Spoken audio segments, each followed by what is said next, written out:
The black motorcade pulled into the rain-slick courtyard at midnight, but no one dragged me out of the car.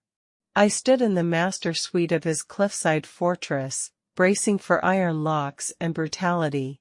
Instead, Nikolai Cruz stepped through the doorway in a tailored charcoal coat, placed his loaded silver-inlaid firearm into my shaking hands, and left the heavy double doors wide open. My stepfather had signed away my life to clear a $500,000 gambling debt, surrendering me as collateral to the most feared underworld don on the coast. The gun was heavier than I expected. My hands wouldn't stop shaking, and neither would my breath in the sudden quiet. If you've ever looked into eyes the whole city warned you to fear and believed them anyway, you know the terror I felt. He looked down at me through the dark and said, "This room locks only from the inside. If anyone in this house frightens you, including me, you fire through the floorboards, and my men will level the corridor." The heavy mahogany doors clicked shut softly behind his departure, leaving the cold ocean breeze whispering through the open terrace. The air smelled of salt spray, wet slate, and the faint trace of cedar and gun oil lingering in Nikolai's wake. My knuckles were white where my fingers wrapped around the checkered pro grips of the semi-automatic pistol. It was heavy, perfectly balanced, and loaded with 8 brass rounds. If you have ever walked into a room where everyone told you to look down, tell me where you're listening from tonight. In the underworld of the St. Jude coastline, men like Nikolai Cruz did not hand loaded weapons to captives. They locked them in soundproof cellars or traded them like cargo at private auctions. Yet there I stood, an ordinary 24-year-old book restorer, holding the personal defense of a man whose name made port marshals turn their sirens off. The realization settled like cold lead in my chest. My stepfather, Marcus Finch, had spent 3 years lying to my face. He had run our shipping agency into ruin, squandering our inheritance on high-stakes roulette in the Canal District. When creditors circled his office 2 nights ago, Marcus had looked at me across the dinner table with false tears in his bloodshot eyes and told me the Cruz family was coming to dismantle our lives unless I agreed to act as temporary guarantor. He promised it was merely a legal formality, a 48-hour escrow hold until his overseas dividends cleared. But the moment Nikolai's dark convoy surrounded our home, Marcus vanished out the servant alley with a leather briefcase, leaving me to face 30 armed men alone on the curb. If being handed to a man everyone warns you to fear, only to learn the danger lies elsewhere, pulls you in, subscribe to Raven Vow, it gets more dangerous from here. I had expected screams and iron cuffs. Instead, Nikolai's second-in-command, a towering man named Mateo with a quiet scar across his jaw, had bowed his head, shielded me beneath a broad umbrella, and opened the passenger door with solemn deference. Throughout the drive up the winding cliff road, no one spoke a vulgar word, no one touched my wrists, and no one took my handbag. When the wrought iron gates of the Cruz estate groaned open beneath sea pines, the fortress looked less like an execution ground and more like an ancient stone sanctuary rising above crashing black waves. Now, standing in the center of the vast suite, the silence was absolute. A crackling fire burned in the limestone hearth, throwing warm golden light across polished walnut floorboards. On the bedside table sat a silver tray with steaming chamomile tea, wild honey, and a small iron key resting beside a handwritten card. The East Terrace is yours. Sleep without fear. I did not sleep. I sat by the window until dawn crept across the horizon, illuminating the rocky coastline below. When light broke over the cliffs, the scent of fresh coffee and wood smoke drifted up from lower courtyards. I placed Nikolai's gun into the pocket of my wool coat, keeping my thumb against the safety latch, and cautiously turned the brass handle of the suite door. It opened effortlessly. No guard stood outside to bar my passage. As I descended the grand marble staircase, An elderly woman in a pressed navy dress with silver hair pinned in a neat chignon emerged from the morning room. She carried a basket of dried lavender and offered a gentle, respectful nod. "Good morning, Miss Aurelia," she said, her voice warm and steady as aged oak. "I am Elena. Master Nikolai instructed us not to disturb your rest, but breakfast is prepared in the East Conservatory whenever you wish. If the sea chill bothers your chest, there is a wool shawl in the library." "Where is Nikolai?" I asked, my voice dry from vigilance. "He has been at the lower dry docks since dawn inspecting coal barges," Elena replied with a quiet smile. "He asked that I show you to the East Wing whenever you felt ready. He thought you might find the light there more suitable for your work." Elena unlocked a pair of frosted glass doors at the end of the vaulted corridor and stepped aside. When I crossed the threshold, the breath caught in my throat. The room was a world-class book restoration and archival studio. Massive north-facing skylights flooded the space with shadowless daylight. Lining the stone walls were rows of hand-planed mahogany workbenches equipped with cast-iron book presses, brass gilding wheels, and racks of aged Moroccan goat leather. Shelves reached toward the ceiling, stocked with jars of mineral pigments, pure linen thread, and reams of handmade archival vellum imported directly from Florence. In the center of the main bench sat my favorite brand of badger hair dusting brushes, tools I had only ever looked at through catalogs I could never afford. I approached the workbench like someone walking into a dream. My fingertips grazed the cool iron of the binding press. Beneath the plate lay an unprinted requisition order dated 6 weeks ago, long before Marcus had defaulted on his debt, long before I was supposedly surrendered as an emergency hostage. Nikolai Cruz had spent hundreds of thousands of dollars constructing this sanctuary long before my stepfather ever made his fateful call. Tucked beneath a stack of calfskin parchment, a small leather-bound sketchbook caught my eye. I opened the marbled cover with trembling hands. Inside was a series of precise architectural cross-sections of the St. Jude Harbor Lighthouse, drawn with black drafting ink. In the bottom right corner of the title page was a signature that made my knees buckle: David Finch, Chief Harbor Pilot and Engineer, 1999. It was my father's private journal. The journal that had disappeared the night he died 5 years ago in the harbor disaster. The sound of heavy boots echoing against the stone terrace broke the silence. I turned sharply, my hand instantly dropping to the pistol in my pocket. Nikolai Cruz stood in the open archway, his charcoal coat dusted with sea salt and his dark hair swept back by coastal wind. His shoulders were broad, his posture commanding, yet as his dark hazel eyes met mine, every muscle in his frame visibly relaxed. He stopped 4 paces away, keeping his hands in plain sight. "Elena told me you found the studio," he said quietly, his voice deep and calm as ocean water beneath ice. "The vellum came on the last freighter from Genoa.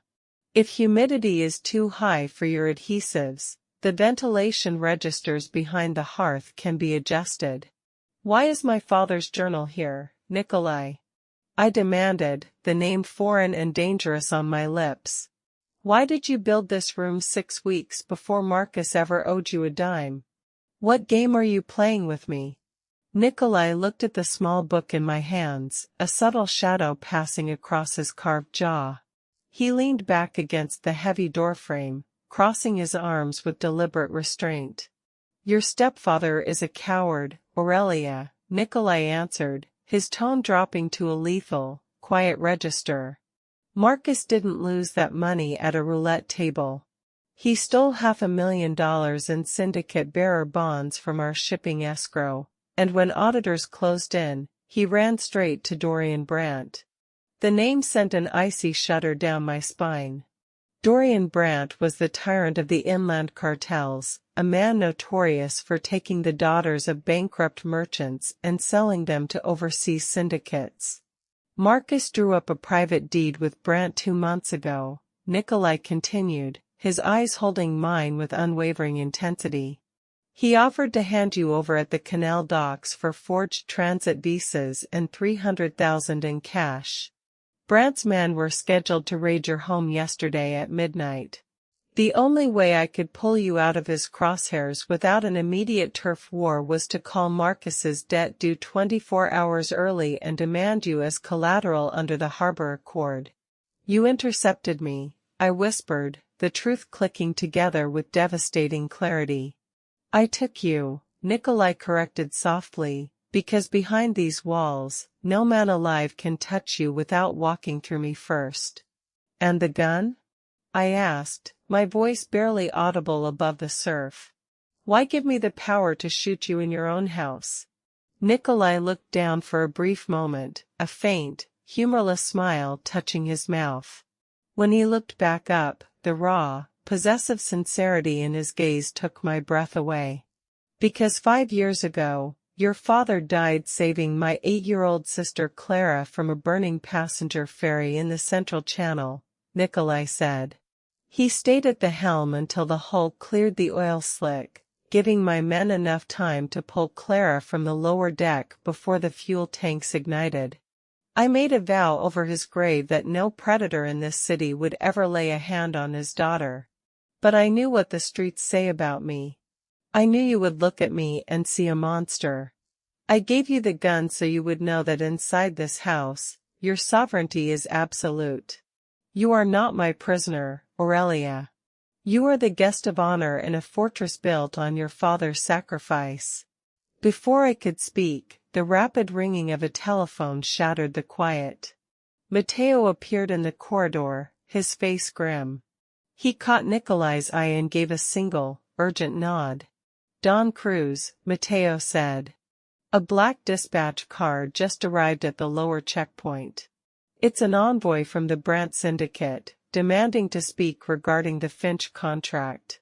Nikolai's expression hardened into stone.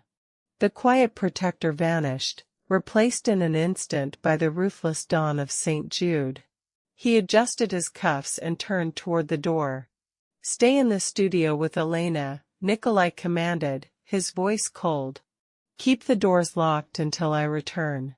I didn't stay locked in the studio.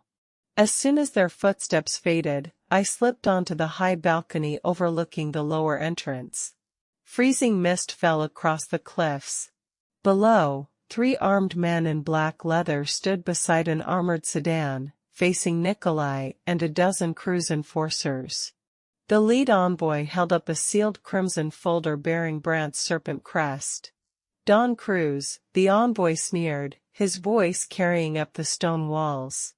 Marcus Finch signed this transfer before accredited notaries.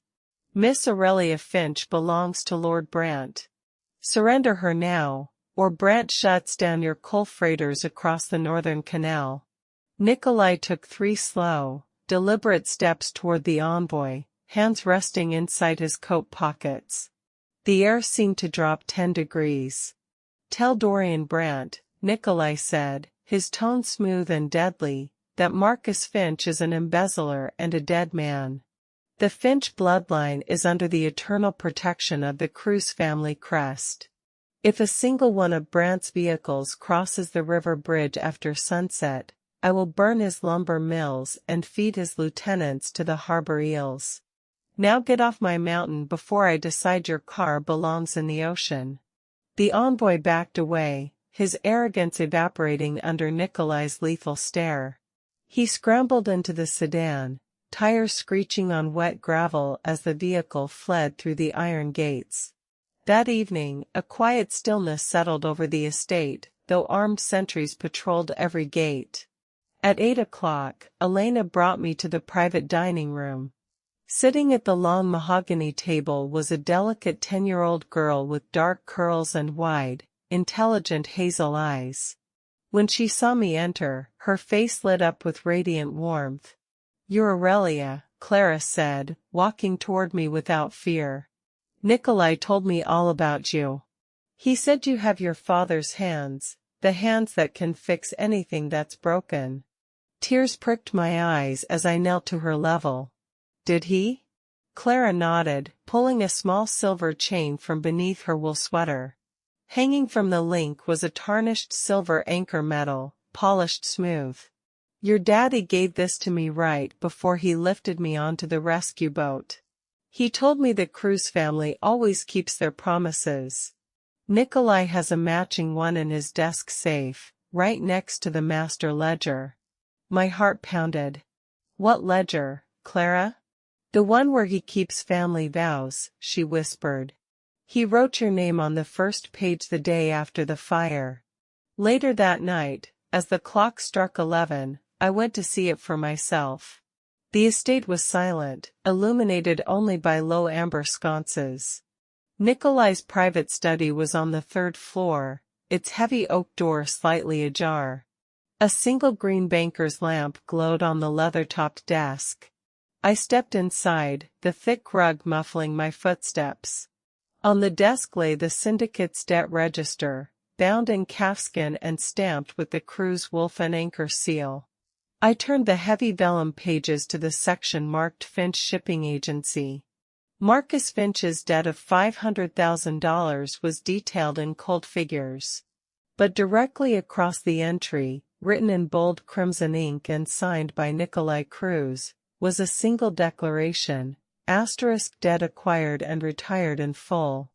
No monetary obligation remains.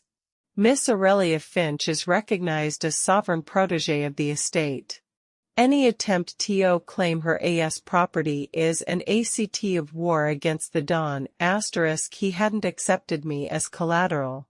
He had bought my freedom and wiped the slate clean with his own fortune before I ever set foot in his house. A floorboard creaked in the corridor outside. I froze. It wasn't the disciplined tread of Nikolai's guards, it was the stealthy scrape of wet rubber against stone. I pulled Nikolai's loaded pistol from my coat, clicking the safety off with a soft snap. I stepped behind the heavy velvet window drapes, my heart hammering against my ribs. Through the crack in the curtain, I saw two masked men in tactical gear slip silently through the study doorway. One carried a heavy burlap sack and zip ties, the other held a silenced pistol aimed at the desk. Brandt's infiltration squad had breached the lower sea wall in the fog. She's not in the suite, the taller man hissed. Check adjoining rooms. Brandt wants her alive before the dawn returns. A cold clarity washed over me, burning away all fear. These men had come to drag me into darkness and make a mockery of my father's sacrifice. I stepped out from behind the drape, raised the silver firearm with both hands, leveled the sights at the stone wall between the two intruders, and squeezed the trigger twice. The thunderous crack of gunfire tore through the mansion like lightning. The heavy rounds shattered the plaster beside the lead intruder's head, showering him in stone dust and sending him tumbling backward in panic. Instantly, red alarm klaxons blared. Iron security grills dropped across stairwells with a deafening crash. Before the stunned infiltrators could recover, the study doors were kicked off their hinges. Nikolai Cruz charged into the room like an avenging fury, rifle raised to his shoulder. Behind him, Mateo and 4 guards flooded the space, tackling the intruders to the floor with brutal precision. Nikolai didn't glance at the disarmed men. His gaze swept the room with frantic intensity until his eyes locked onto mine. When he saw me standing tall against the window, smoking pistol gripped in my hands, the terrifying ferocity in his face melted into absolute awe. He crossed the room in 2 strides, dropped his rifle, and gently closed his warm hands over mine. With tender care, he eased the hammer down, took the weapon from my fingers, and set it on the desk. Without a word, he pulled his heavy wool coat from his shoulders and wrapped it around me, drawing me firmly against the solid warmth of his chest. "You're safe, Aurelia," he murmured, his voice thick with emotion. His hand cradled the back of my head as he held me against the steady beat of his heart. "I have you. You did beautifully." I buried my face in his lapel, breathing in rain, cedar, and gunpowder. For the first time in 5 years, the crushing weight of vulnerability was gone. I was in the arms of a man who would tear the sky apart before he let me fall. Mateo spoke from the doorway, holding up an encrypted radio. Don Cruz. Our patrol intercepted their getaway boat at the cove. Marcus Finch was in the wheelhouse with Brant's lieutenant. They're secured in the boathouse. Nikolai's jaw tightened with lethal resolve. He didn't release his hold on my waist as he looked at Mateo. Do not kill them, Nikolai commanded in iron tones. Lock them in holding cells and notify the Syndicate Council. Tomorrow night is the Midsummer Underworld Gala at the Waterfront Conservatory. We settled this debt before every family on the coast. The next evening, the grand waterfront conservatory was bathed in the glow of 100 crystal chandeliers. The vast glass and iron palace overlooking St. Jude Harbor was packed with underworld elite, mafia dons in bespoke tuxedos, port commissioners, and syndicate arbiters surrounded by armed bodyguards. When the heavy bronze doors opened, conversation died into breathless silence. I walked into the ballroom on the arm of Nikolai Cruz. I wore a tailored midnight emerald silk gown sweeping the marble floor, my dark hair styled in an elegant chignon. Resting against my collarbone was the Cruz heirloom necklace, platinum set with black obsidian and brilliant cut diamonds, worn only by the family matriarch. Nikolai walked beside me with sovereign grace in a black tuxedo, his hand resting possessively over mine. At the far end of the hall, surrounded by 8 bodyguards, stood Dorian Brant. Beside him, handcuffed to an iron chair, sat Marcus Finch. Brant sneered as we approached the raised dais of the syndicate arbiter, Don Marchetti. Don Marchetti! Brant called out, his voice echoing off the glass domes. Marcus Finch legally assigned his stepdaughter, Aurelia Finch, to my organization to settle his $500,000 debt. Cruz raided my transport and holds my property by force. I demand her surrender under syndicate law. Don Marchetti looked down from the bench, his cold gaze shifting to Nikolai. What say you, Don Cruz? Is there an outstanding contract of debt against this woman? Nikolai stepped forward to the center of the marble floor, releasing my hand only to reach into his breast pocket. He withdrew 2 documents, the forged contract Brant waved, and the stamped syndicate debt register from his safe. There is no debt, Arbiter, Nikolai said, his voice ringing with absolute clarity. Marcus Finch embezzled $500,000 from the Cruz Harbor Fund. That debt was settled and paid in full by my treasury 4 days ago. Miss Aurelia Finch was never an asset to barter. She is the daughter of David Finch, the hero who saved my family's bloodline. Nikolai held up the forged contract, touched his gold lighter to the parchment, and let the flaming ash flutter down onto the marble floor. Marcus Finch has confessed to treason and grand larceny, Nikolai continued, turning his lethal gaze onto Brant. He has signed a full confession surrendering his shipping licenses. And as for Dorian Brant, your men crossed my boundary with weapons drawn. If you are not on a train out of this province before sunrise, every asset and warehouse in your network will cease to exist. Don Marchetti struck his wooden gavel against the iron sounding block, the boom echoing through the conservatory. The Finch debt is declared void in perpetuity. Marcus Finch is remanded to the maritime marshals. Aurelia Finch is declared a free sovereign citizen under the absolute protection of the Cruz Syndicate. Case closed. Brant's face drained of color. Looking at Nikolai's towering frame and the 60 armed Cruz lieutenants ringing the ballroom, he lowered his head in utter defeat and retreated through the side gallery. Applause and respectful salutes erupted from assembled family heads. Nikolai turned to face me in the golden light. He reached into his pocket and produced a carved gold signet ring bearing the raven and anchor crest of his dynasty. He took my hand, his touch infinitely gentle, and slid the ring onto my finger. It fit perfectly.